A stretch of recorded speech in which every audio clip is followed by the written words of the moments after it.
तब काल ने परमात्मा से कहा था कि 3 युगों में जीव कम ले जाना, और चौथा युग जब कलयुग आवे तब तो शरण जीव हो जावे। काल ने सोचा था 3 युगों में इनको भक्ति, ये भक्ति युक्त रहेंगे, इनमें ये भक्ति करके पार ना हो जाए, इसलिए 3 युग मालिक से मांग लिए।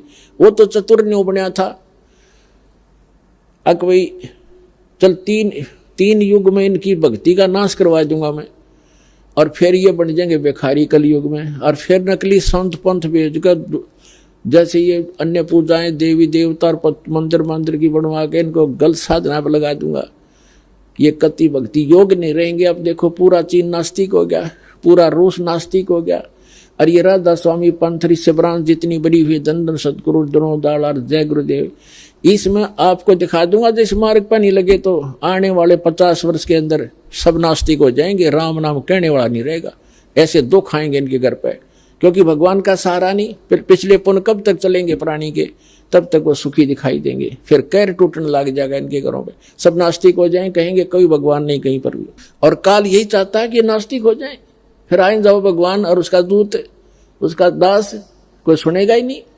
लेकिन भगवान ने पता था कि सतयुग त्रेता द्वापर में इनको सारे सुख होंगे, और ये भक्ति नहीं कर सकते मेरे वाली, इसलिए फरी छोड़ देता। ठीक है भाई, इन 3 युगों में ना ले जाऊंगा मैं, कल युग में ले जाऊंगा। अब देखो यहाँ कितने दुखी आते हैं, पुण्य खत्म हो लिए, पाप का दौर शुरू हो गया।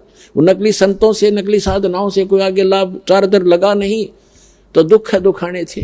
तो परमात्मा को पता था ये मुझे तभी चाहेंगे जब ये महादुखी हो जाएंगे, जब तक इनको सुख है ये कोसों दूर रहते मेरे से।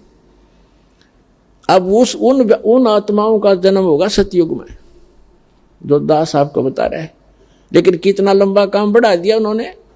अब फिर सतयुग में समझे नहीं कि सब सुखी फिर स्वदेशी बन जाएंगे, पाक जाएंगे, उनमें सिद्धियां होती हैं, थोड़ी भक्ति से उनमें सिद्धियां आ जाएंगी। अगस्त ऋषि ने 7 समुद्र पी लिए एक घूंट में, और प्रभु पाक गया। आज तक गुण गाए जाते हैं, खा खाइए फिर क्या हो गया मोक्ष उसका, एक 7 समुद्र पीने की सिद्धि बनाने से, प्राप्त कर लेने से। तो काल ऐसे डिलेड हुआता है। तो कहने का भाव ये दास का कि साथ साथ फिर अन्य नई जनरेशन, नए भी संस्कार वश उत्पन्न होते रहते हैं। तो जब परमात्मा आते कलयुग में आए, कहीं भी खड़े होकर के तंबूरा लेकर के चौराहे पर अपनी प्यारी भाषा बोलने लगे, वहां पर 150-200 व्यक्ति इकट्ठे हो जाते, 10-20 घंटा, आध घंटा अपना विचार करते। वहां ये वाणी बोलिया करते भगवान जो सुख संवेद की है। मानुष जन्म पाया कर नहीं रट हरि नाम, जैसे कुआं जल बिना भाई बनवाया क्या काम। सर्व सोने की लंका थी वो रावण से रणधीरम, एक पलक में राज विराजी जम के पड़े जंजीरम। मन तू सुख के सागर बसरे भाई और न ऐसा यसरे। अब ये वाणी रात्मा के सीधी जाकर लगे तो वहां बैठे भगत, उनमें से 20, 30, 50 आकर चरणों में बैठ जाते। हे भगवान हमें को दीक्षा दो, को रास्ता बताओ। तो इस प्रकार परमात्मा के 64 लाख शिष्य हो गए थे। 64 लाख उस समय, आज से 600 वर्ष पहले, और उनको सुख दिए। फिर उनको ये प्रथम मंत्र के 5 नाम दिया करते थे दाता। इन 5 नामों का गाटा जोड़ दिया इन दूसरे पंथ नकलिया ने। इनके ये 5 नाम बिना समझ में आए, रंकार ओंकार ज्योत स्वरूप निरंजन सतनाम और फलाना नाम वट देने लगे। तो भाई पूरे ग्रुप ने बात बने नहीं।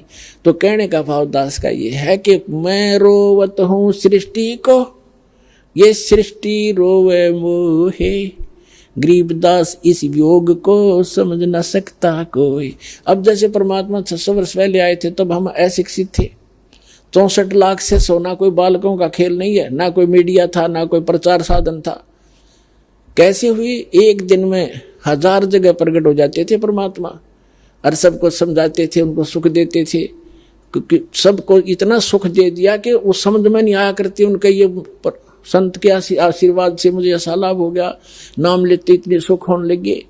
तो 64 लाख हुए थे, लेकिन उनको ज्ञान नहीं था, अशिक्षित थे। जब सुख हुआ तो सुख हुआ तो सुख है, फिर कोई भी आ गया, अरे ये क्या, ये तो क्या जाने भगवान के बारे में, अशिक्षित है, दुल्हा है, ऐसा है, छोटी जाति का है। तो कुछ सुख होते ही ये आत्मा, ये काल, इसका दाव लगता है।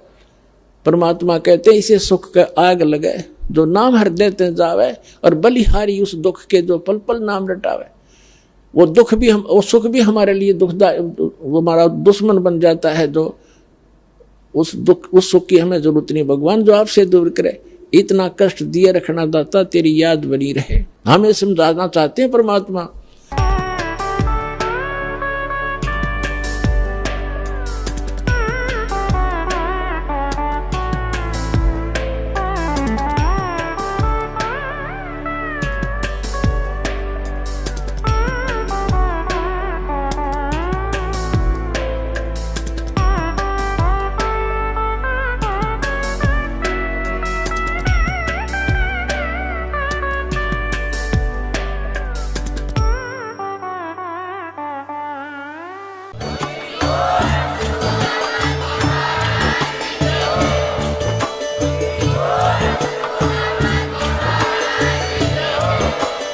आप सुन रहे थे जगत गुरु तत्वदर्शी संत रामपाल जी महाराज जी के मंगल प्रवचन। अधिक जानकारी के लिए विजिट कीजिए हमारी वेबसाइट www.jagatgururampalji.org। संत रामपाल जी महाराज जी के शुभ आशीर्वाद से पूरे विश्व भर में 500 से भी ज्यादा नाम दीक्षा केंद्र हैं, जिन पर संत रामपाल जी महाराज जी द्वारा ऑनलाइन निशुल्क नाम दीक्षा दी जा रही है। अपने नजदीकी नाम दीक्षा केंद्र का पता करने के लिए संपर्क करें 8222880541।